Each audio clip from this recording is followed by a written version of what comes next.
Welcome to the 9PL podcast, where we deep dive into the world of the Your Hub Nines Premier League and bring you the latest updates, insights, and discussions. Today, we're interviewing Titan IND Brisbane Qualifier team, Arthur Beetson Foundation with Ian Blocker Lacey, and for Tuli Talanoa. Thanks for having us. Cheers, lad. Block, I'll start with you. Remind the listeners about the Arthur Beetson Foundation and its purpose. Yep, so the Arthur Beetson Foundation was formed after we lost Arthur back in 2012. So the family wanted to continue his legacy on, I guess, and form a foundation to be able to, provide opportunities, especially for young First Nations community members through the vehicle of sport. So primarily they'd run the Queensland Murray Carnival since 2012, so 14, 15 years now. That's been their sort of core business, and that's an annual event that's grown and come along so far. 130 teams this year. It's over 4,000 participants. It's going to be massive. But then, recently, back in 2021, we launched the Arthur Beetson Foundation Future Immortals Tour.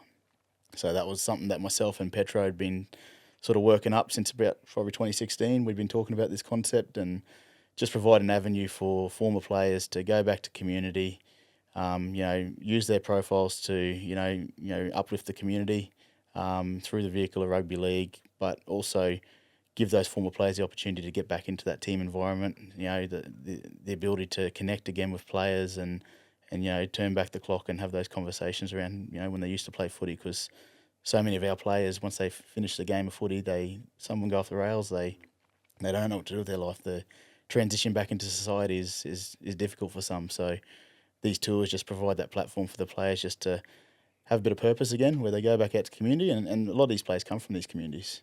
So they get to go back and help, build those communities up, but also gives them that sort of that purpose again and that connection that some of them miss. What's I suppose what's a more recent? Actually, I'll go back. What does a Future Immortals tour look like? What's the itinerary essentially? Yeah, so at the moment we've done pretty much all of them up in far north Queensland, and it wasn't, there was no intent for that. It's just how it's eventuated. But we essentially speak to a community that's interested in bringing the tour up to their community, and we sort of map out then what it looks like, and we let them drive the community engagement schedule. So we don't like to tell communities what to do. We just tell them we've got all these players that we can have, promote your key messaging, do some activities in town, and encourage people to, make better choices in life. But we let them drive what that looks like. So, for example, it might be, the first time we went to Kowanyama, they wanted to focus on school attendance. The school attendance was about 30% for the year for that school. And we did a little campaign for the 3 or 4 weeks leading to the event. The kids had to go to school. They couldn't take part in the activities. And it went from 30 to 95%. Yeah, wow. Hopevale wanted to focus on a young men's mental health campaign. So a lot of their young men were disengaging from community, not employed, not going to school, just really disengaged, not participating in cultural activities. So they wanted to focus on, building the young men's resilience back up again and connecting them back into community. So we did a little project with them where Hopevale Foundation actually employed about 8 to 10 of the young community members and how to be cultural facilitators. And then on the tour, they actually facilitated the workshops with the players and community. Yeah, right. And then post the event, they were gainfully employed then. So they were part of the Hopevale Foundation crew, where they were helping fix up the fields and just doing some stuff in the community. So each community's got their own priorities and what they want to address, and we let them drive it, and then we just use the profile of the players to then help amplify the messaging. That's excellent. And I suppose that, you'd have a simple framework, but then obviously the relationship with community itself, you're incentivizing the reasons and why and how to drive it, that be it school attendance or, if it's a local men's group looking to re-engage in the employment space. I think it's excellent, and it makes total sense, right? And I think, you're one of them tools. Like, you've gone on a few tours now. What's some of the, I suppose, experiences that you've found that have sort of shaped your experience in being part of this? Yeah, I thought the concept is great, and like Block said earlier, it's not only just the ex-40 boys coming together after their careers, and it can be a scary place to re-engage into real life. You can really isolate yourself, and being around it on these tours, like you kind of go back into the playing days. You know, everyone's telling their stories of footy, and you get back into that team environment. But also giving back. A lot of us boys, it's pretty fulfilling where we can share our experiences and help out in the community. So it's just a great way that we can give back and find that purpose. You're a community man. You're obviously doing some stuff yourself with PT. Tell us a little bit more about your footy academy and how's that going. Yeah, so myself and PT run Burriga Clinic down south, down in Tugun area. So we just thought that for our community down there wasn't a space for kids to have that could. It wasn't like an elite program. It was more so to get kids in, have a space, and just find some confidence in socializing and while doing sport. And it was on any levels that we could try and help these kids, and that was the main message. It was just finding some confidence and bringing a space for our community down there. Unreal. Have you got any stories of Tools on tour at all? Like, any good experiences of this fella? I don't think we can mention that on. No, Tools has been really good. So Yeah. from last year was his first time coming on the tours, and he's just one of those guys. And most of the guys, to their credit, though, when we get in these communities, you see a different side of these guys. Yeah. A lot of people think about footy players and they pigeonhole them into their perception of how they might be. And when you actually see these fellas, what they do in community and when they're asked to do something on these tours, they jump in, whether it's running coaching clinics, whether it's talking to kids at school, whether it's washing up the dishes after meals, packing the cars. Like, they're not employed to do that, but they all do it. So it's really fulfilling, I guess, to see that side of them. When these fellas get out there, they're the first ones to go and grab one of these kids and kick a ball and pass a ball, or they're the first one to, we ask them to do something in the classroom, they'll jump up and they'll tell their story. And then you see the look on the community members' faces then when they actually hear the stories to say, well, actually they can form a connection with them and they can use those stories to, reshape their lives and how they sort of, act in the community. So it's really good when you see the fellas do that. But then also, like, as Tuli said, there's different parts to it. So there's that part where you're out there working in the community doing stuff, and there's a bit of seriousness about that. But then, as Tul said, when the players just get back around at the hotel, sitting around playing cards or talking and yarning, like it's really funny to see. Some of the stories that get told, just the personalities. You see different sides of people, and again, it's. For us that organise it, it's good for us because it helps us sort of learn what makes these guys tick. So then when a community asks us for something, we get to know these fellas a lot better and we know what drives them.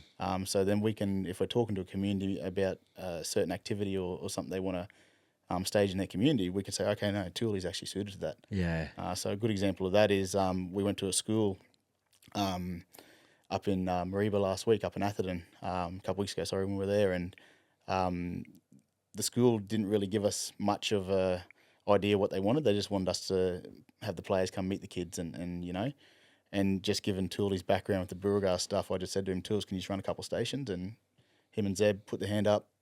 They just set them up, ran them like clockwork. Tyrone Roberts, another one. So it just took a lot of pressure off myself as the organiser because normally I've got to run those coaching clinics, right? Yeah. And I'm trying to find all the kids, get them there. So having the guys that, because of his Beauregard stuff, I knew that he'd be right with that. Yeah. And just handballed that straight to him, and he said, yeah. So Good to go. and then, as I said, that's the serious part, and then you look at the bus trips and stuff like that. So I'm the designated driver on these tours, just so you know. So I drive the 22-seater bus, and when these fellas get on the bus and we're going to whether it's the game, dinner or whatever, the laughs and everything that happens on those bus tours is quite funny. I haven't even experienced it yet. I'm just on the WhatsApp, and it's just viral. Like I forget to read it sometimes. I've got to scroll and scroll and scroll because it's someone's birthday or it's someone having a crack at another person about. Obviously it's an inside joke that others who don't get it. But I think for both of you, you're using vehicle as that sport and the conduit to bring communities together, whether it's young or old. And you're dead right. Like, you're creating that space for players to reconnect, even though they may not know that they needed it. Hence the reason why there's so much traction on the WhatsApp, because people just love it and you're Yeah. creating the environment for it. Yeah, and I think like we say it all the time on these tours. Like once you become part of the Arthur Beetson Foundation, we're like a family. So as you'll see, like on our WhatsApp, every time it's someone's birthday, everyone's on there saying happy birthday.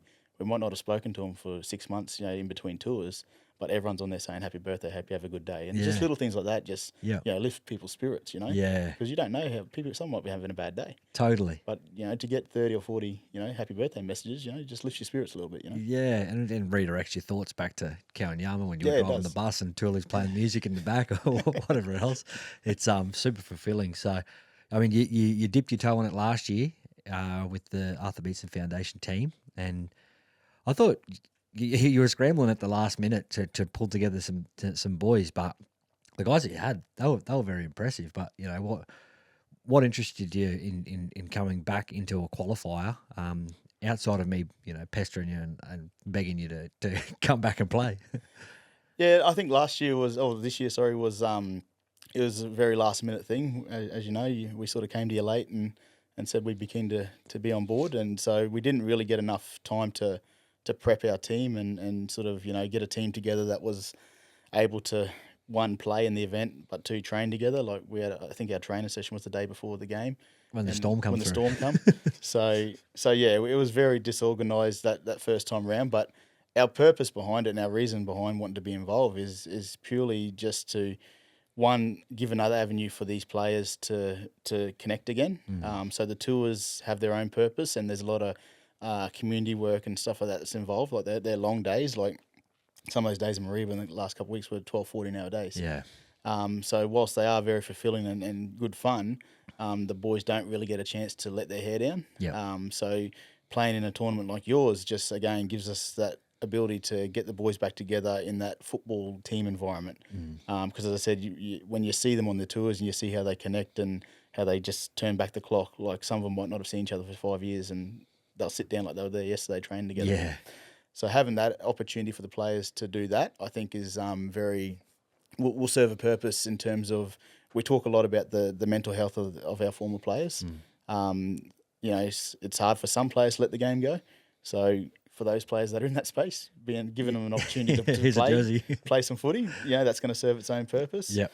But then also, we just want to be able to keep pushing, spreading the word of the Arthur Beetson Foundation. So this year's event was perfect for us in the sense that, yes, the footy might have been disorganised, but we were able to get our brand out there and associate our brand with yours and be part of your event. But also, we picked up some new players for the tour. So on the Mariba, Jimmy Maloney came. Yeah, I see that. Bodine Thompson came. Yeah. Like that again was why we wanted to be part of your event, because there's so many former players that play in this event that, are walking the same path as all the other players that are on, currently come on the tours. So, Yeah. having the ability to meet some of those other guys and offer them a space on the tours was really good, because once again, like the first tour is always very memorable. Yeah. Because it's such an eye opener, because it's a lot different to when you're playing footy and you get asked to go do a community engagement activity. It feels like work sort of thing. Whereas these tours, it's always fun to start with. Like from walking in the airport, having a coffee at the airport, reconnecting, shaking hands with everyone, to then getting on the plane, then the jokes start. Yeah. Like the atmosphere is very vibrant. Yeah, it's definitely the community that you're creating, mate, and obviously yourself, Brad, and the whole Beetson family as well. Your wife, she's working around the clock behind the scenes, doing everything as well. So congratulations, and we're pumped to have you back. But I suppose there's AIM Foundation, there's Gold Coast Tonga, there's Easy Squad, and now there's Arthur Beetson Foundation Tools. You've been there since the start, which I'm so grateful for, mate. Like you've backed us not only by jumping into Eddie and Zebby's team the first year, entering your own team in the second year, going back in with Eddie and Zeb. Like you are a community man, and what like I was saying before is I think he's underselling it with the both of you. You do so much and you give so much. But how's your experience been playing in this competition. You've seen it quite literally from the very first competition to now we're developing qualifiers. Yeah, that's right. That first year in the nines out at Rabina Raptors, Zebby and they called me and they said, "Hey, do you want to be part of this nines tournament that Ant's starting up?" I said, "Yeah, sure." And we actually had like a stacked team. Our team was like overstacked. But going through that, and then after that first tournament, it was a real eye opener for us, in a sense, ex players, the impact we have in the community through rugby league. Seeing the other teams there, and kids coming up and like talking to us and saying, "Hey, like it was great playing against you. I used to watch you." That kind of impact you don't really see after you finish, because you don't, if you're not really involved in community. And it was a great platform for us to see that, and some of the other players seeing that as well, who haven't experienced that, just our impact in the community through the nines tournament. And then I jumped ship to Tonga, and then I went to Easy Project. I kind of feel like I'm jumping ship, but last year Block called me literally a week after I committed to Easy Project. So I couldn't commit last year to the ABF, but I'm here this year and got a bit more time to prep. So I'm looking forward to it, and it's just great to see how the nines tournament has like grown over the years, and it's only going on to the fourth year next year, and like the amount of players buying in, also the fringe players in local communities, jumping in and getting their exposure as well, rubbing shoulders with ex-players as well. So I'm looking forward to this year. Yeah, it's hard to sort of quantify that too, particularly if you haven't played first grade or had a high profile. But once you go back and then you're playing against some of these teams, and we're watching the interactions, from the side, and a young, Dogs player or Salty Pigs going, "Oh man, I couldn't believe I just tackled, for Tuli," or I just saw Sean Berrigan walk past. He was in the commentary box. You brought him along to have a yarn. Like, that stuff is priceless. And I think you're right, where they're going there to participate on their own terms. Their shoulders are down. They're feeling, relaxed, and they get to enjoy themselves. So it's been awesome. I've got, plenty of good photos of you and highlights of multiple times that you've gone over in the competition. So I appreciate you jumping back in and supporting not only the Nines, but obviously the Arthur Beetson Foundation. What does it look like in terms of recruitment for this year? I mean, it's pretty convenient actually that you've got these tours too. You get plenty of time to sit there and drum up and, get blokes like Tuli to jump ship, and I'm sure Jimmy Maloney might even consider it as well now. No, we're in Jimmy's ear on the last one. Hey, how good. Sharks are getting decimated. No, but we learned some lessons from this year. We probably targeted some of the players that were a little bit long in the tooth.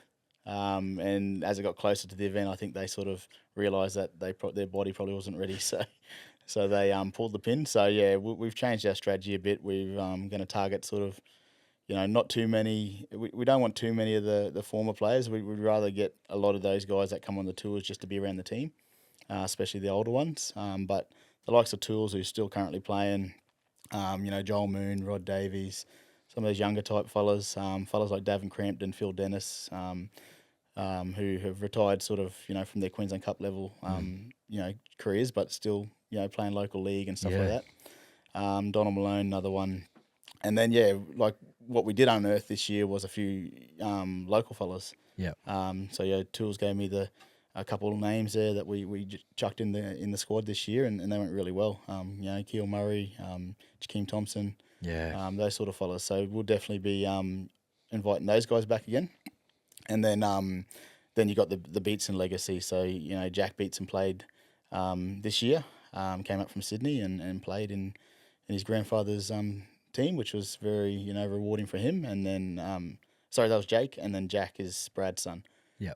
So Jack's going to play this year. He's at the Falcons? Yeah, he's at the Falcons. He's in the Falcon squad, yeah. So, the time that you put the qualifiers on made it a bit difficult for us. Man, it's the only time. That's pre-season training for all them Queensland Cup teams. But no, as I said, we've got a good little core group there. Led by Tuli, And then a few of those younger fellas, and we still got to probably find 4 or 5, 6 names, but we'll get it done. I'm sure you'll get some of those players you're mentioning who are long in the tooth back into the coaching staff. Does that mean you've axed Nathan Peets from coaching? Well, we're going to actually. I haven't spoken to him Has yet. he gone into a tender? So we're actually trying to get him to play. Oh yeah, right. So we'll get him. We'll get him in the jersey first, and then if he does want to do that, he can have the coaching job again. He's very serious. He takes it very serious. Yeah. Oh mate, he's doing high rocks. He's doing marathons. He's fasting for 5 days, like at a time. He's He pumped that marathon a few weeks ago. Mate, he's flying. Like, it's funny how a lot of players actually become way fitter after footy, because you're not doing contact all the time, so you can actually you feel motivated to exercise and you're not sort of dragging your feet going on, especially as a middle, like we had to do wrestle all the time. Like if you're playing hooker, and Tools out on the side doing kick catch with the boys on the wings. You're right. You go on the green grass, and you got the dojo. He's a wrestling in the middle. That's why you got neck. You got neck surgery coming up. That's it. Yeah. Would you coach differently in terms of that 9 format? Like I know it's I come up with our podcast with the No Limit boys in Sydney. George just put in a team in Trent. I suppose you run the QMC comps, so another good prospecting breeding ground for you. But what style, and you've played in it as well, what style do you think suits nines of the evolution of it? Yeah, again, I think this year we just didn't have time to prep anything, so there was no strategy this year. It was just give the boys a jersey and go out and play. And to their credit, like they were in most of the games they played. Yeah. They're only losing by 1 or 2 tries here and there, so they did well for the limited preparation they had. Like a lot of the fellows didn't know each other, so But again, so now that we've sort of got a bit more structure to, I think it doesn't matter if it's 9s or 13s, 13-a-side footy. You just got to build your plan around the players you got. So it's no use, trying to play a middles game if you don't have any front rollers, So, yeah. So, with the fellas that we've got, like we know what Tuli will bring, we know what Rod Davies will bring, we know what Joel Moon will bring. We know Davin Crampton and Phil Dennis will shore up the middle. We'll sort of try and build a plan around the players we've got at our disposal. And then, as I said, we've got those younger fellas that had a crack this year with plenty of skill. Yeah. Jakeem is still killing it in the local A grade at the moment. We've seen highlights flat out of him. Yeah, so all you want to do is get those fellas in the game. Yeah. Let the old fellas sort of, be the old heads that get us around the park, and then Get the KO finish, Tools. That's what he loves. He knows where the camera is too. He scored a few good tries last year. Changed wings. Yeah. Just to be near the camera. Well, give us, I suppose, any key dates that might be coming up, ways that people can be involved and support the Arthur Beetson Foundation. You going back to Vegas? we are. We're our Future Immortals tours. So we, as I said, we were in Mareeba a couple of weeks ago, and then we're back in Kowanyama. So Kowanyama's up in the western tip of Queensland. That was the first community that brought our tour on board. So it's been good to go back. It's our 4th time back there now. Unreal. We're going there next week. So very remote, very different way of life up there. And they've got one little corner store, and everything else. It's very different. But I think when Rennie first came on that one to Kowanyama, he said to us that it was one of the first times that he's been in such a quiet place. Yeah. The head noise was so limited. Oh yeah. So he was actually be able to just relax and soak it in, because it's such a different style of life up there. Oh. There's more dogs in the community than there is people. there's wild bulls and everything walking around the community. But everywhere you go, everyone's so happy to see you, and the smile on their face and just welcoming you into their community is so fulfilling. So that's next week. So that's going to be good. And we're actually so every year we've done something different in Kowanyama. This year we're going to have a fishing comp on the Sunday after. So we'll play the game Saturday, and then because you can only get out of Kowanyama on Monday. There's no weekend flights. Okay. So normally we play on the Saturday, go home on the Sunday. But given that we've got the Sunday there, we're going to do a fishing comp this year. A few of the locals are going to put their boats in the water, and we'll put one of the players on each boat and have a bit of a fishing comp. See how many barra and so you can dodge the crocs. Yeah. 100%. But that's going to be a bit of fun. And again, I think that'd be very rewarding for the players as well. To be able to immerse themselves in that local sort of culture and go out on the boats with. So the rangers will take them out, the locals will take them out, show them how to fish.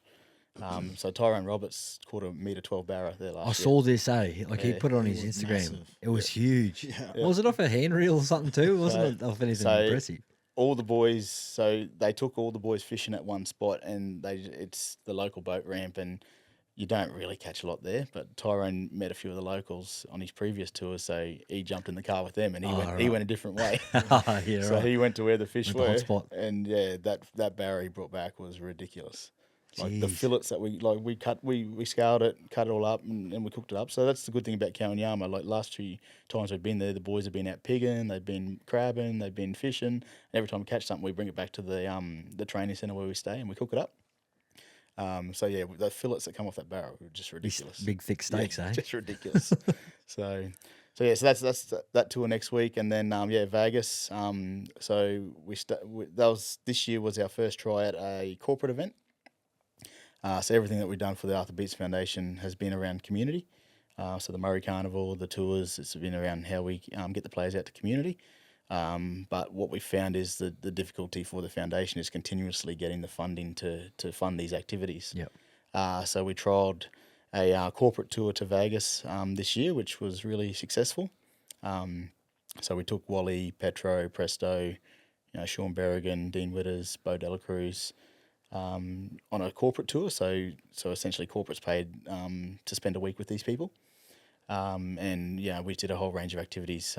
So we did a sportsman's lunch, we had a corporate box for the game, and then the people just got to spend time. So Petro and Presto were walking up and down the strip with these people and just get to know them. Yep. Those sorts of things that, money can't buy experiences. Yeah. And the contacts that we made on that tour was really significant and hopefully going to be very beneficial for the foundation because a lot of these people, they're successful business people, but they're also very community orientated as well. Yeah. So just them learning about what we do and being able to, essentially sell what we do to them and give them an understanding of, the impact that they can have by partnering with us. Hopefully is going to lead to bigger things. And a few of those have eventuated. Like one guy that came on the tour owns a civil construction company, and he wants to partner with the foundation, so he gets contracts all across Queensland working in Aboriginal communities, whether it's refurbing a school or a kindy or whatever, or houses or whatever. So he wants to partner with the foundation. So when he gets these contracts, he wants to employ local Aboriginal community members, but he wants us to have the players be mentors for those community members that he employs. So he'll obviously do all the on-the-job training, all the skills stuff around construction, get them through the qualifications. But then there's the other side to it is how do we keep them engaged in employment? So how do we make sure they're going to work and they've got lunch, they've got their bank accounts and birth certificates, some of those sort of life skills sort of aspects that get forgotten along the way. So the players can play a role in that by just connecting with them weekly, ringing them up, how you going, how's work going, you got any issues? And sometimes those community members will open up more to sort of us or the players rather than their boss. Yeah. So then if there are any barriers that are being presented, we can then work with him and his company on how we overcome those barriers. So, we met him in Vegas. We met him up on the Mariba tour last year and then the Kawanyama one, but he came to Vegas. So those connections have been really beneficial for us. So we're going to go again next year to Vegas. So Tuli's got the call up. Very excited. Very Nothing can bother me. Yeah, that's right. I'm like locked in. Yeah. What so how do people get involved if they want to go? Yeah, so so we've got the Arthur Beetson Foundation Future Mortals Tour website, so abffit.com.au. Okay. So all of our previous tours are on there, all the information around those. So it's a really good website for people just to have a browse and see what we do in community, all the photos, all the videos, the imagery of the players in community doing stuff. But then, the Vegas tours information's housed on there as well. So last year, thank you, you allowed us to sell some raffle tickets at your event, which was great. So two of the patrons from your event won a trip for two to Vegas for free, $100 ticket. Really? Yeah, one guy. You could have rigged me that ticket.